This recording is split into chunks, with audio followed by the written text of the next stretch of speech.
فجعلناها نكالا لما بين يديها وما خلفها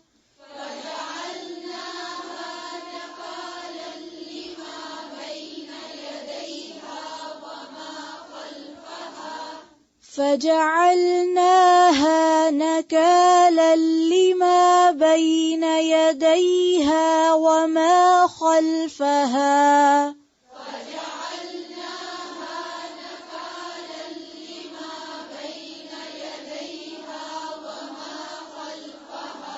نكالا لما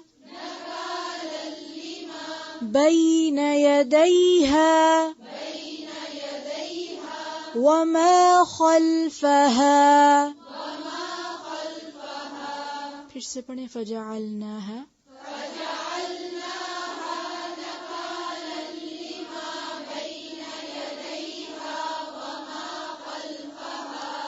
وموعظة للمتقين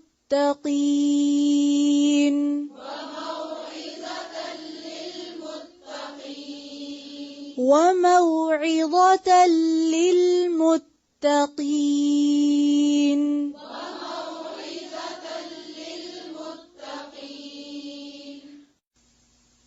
فجعلناها تو بنا دیا ہم نے اس کو. کس کو؟ اس واقعے کو، سبت کے واقعے کو کیا بنا دیا؟ نکالن، عبرت، یعنی ایسا واقعہ جس سے دوسرے سبق حاصل کریں. نون کاف لام اس کا روٹ ہے نکال کا. لما ان کے لیے بھی جو بین یدیہا اس واقعے کے وقت موجود تھے. بینا کا لفظی معنی کیا ہوتا ہے؟ درمیان. اور ید کس کو کہتے ہیں؟ ہاتھ کو. تو یدین دو ہاتھوں کو کہتے. جو چیز دو ہاتھوں کے درمیان ہوتی ہے وہ انسان کو کہاں دکھائی دیتی ہے؟ سامنے. یہاں کیا مراد ہے بین یدیہا؟ جو لوگ اس وقت موجود تھے دنیا میں جو ان کے سامنے تھے. وما خلفہا اور جو ان کے پیچھے تھے، یعنی بعد میں آئے، آنے والی نسلیں. وموعظۃً اور نصیحت. موعظہ کا لفظ کس سے نکلا ہے؟ واو این زوئے سے. واز کس کو کہتے ہیں؟ نصیحت کو. ایسی بھلائی کی بات جس سے دل نرم ہو. ہر نصیحت واز نہیں کہلاتی. پھر واز اور نصیحت میں فرق کیا ہوا؟ واز کون سی بھلائی؟ جس سے دل کے اندر نرمی پیدا ہو، رقت پیدا ہو، دل تقوی کی طرف مائل ہو. کہ جب یہ قصہ سنایا جاتا ہے تو دل نرم پڑ جاتے ہیں، دلوں کے اندر ایک خوف پیدا ہوتا ہے، رونگٹے کھڑے ہونے لگتے ہیں کہ کس طرح ان کی شکلیں مسخ ہو گئیں. تو ہم نے اس واقعے کو نصیحت کا ذریعہ بنا دیا، سبق اور یاد دہانی کا ذریعہ بنایا، لیکن ہر ایک کے لیے نہیں. للمتقین، متقی لوگوں کے لیے. متقی کون ہوتا ہے؟ تقوی والا. اور تقوی کیا ہوتا ہے؟ ڈر. یعنی جس کے دل میں اللہ کا ڈر ہو، اس کے سامنے جب اللہ کی قدرت آتی اور اللہ کا یہ فیصلہ آتا ہے کہ کس طرح ان کی شکلیں مسخ کر دی گئی تھی، ان کو بندر بنا دیا گیا تھا، تو جو بھی پھر اس واقعے کو سنتا ہے اس کا دل بیٹھ جاتا ہے کہ اللہ کی ناراضگی بڑی سخت چیز ہے. لیکن جو غافل دل لوگ ہوتے ہیں وہ قصہ پڑھتے ہیں اور گزر جاتے ہیں اور دلوں پہ کوئی اثر نہیں ہوتا، کیونکہ ذالک الکتاب لا ریب فیہ ھدی للمتقین ہے نا. تو اسی لیے یہاں بھی کیا فرمائے؟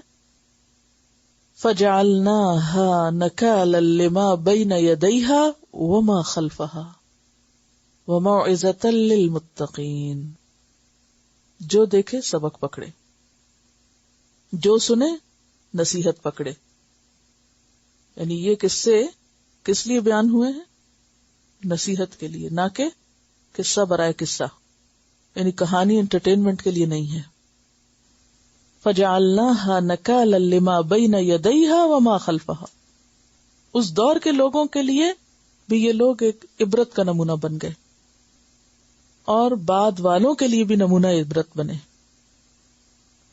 وَمَوْعِظَةً لِّلْمُتَّقِينَ، اور متقین کے لیے نصیحت. بعض لوگوں نے حضور صلی اللہ علیہ وسلم سے اپنے زمانے کے بندروں اور خنزیروں کے بارے میں پوچھا کہ کیا یہ وہی مسخ شدہ یہودی ہیں، یعنی ان کی نسل ہے؟ تو آپ نے فرمایا جب اللہ تعالیٰ کسی قوم میں مسخ شکل کا عذاب نازل کرتا ہے تو ان کی نسل نہیں چلتی. پھر فرمایا کہ بندر اور خنزیر دنیا میں پہلے سے موجود ہیں، اس لیے یہ خیال غلط ہے کہ اگر کوئی یہ کہے کہ یہ جو آج بندر پائے جاتے ہیں یہ انہی مسخ شدہ بندروں کی نسل ہے، تو مسخ شدہ لوگوں کی نسل آگے نہیں چلتی، وہ وہیں ختم ہو جاتے ہیں. گویا موت سے پہلے ان کو ایک نمونہ عبرت بنانا مقصود ہوتا ہے. یہ صحیح مسلم کی روایت ہے جو ابھی میں نے آپ کو بتائی ہے.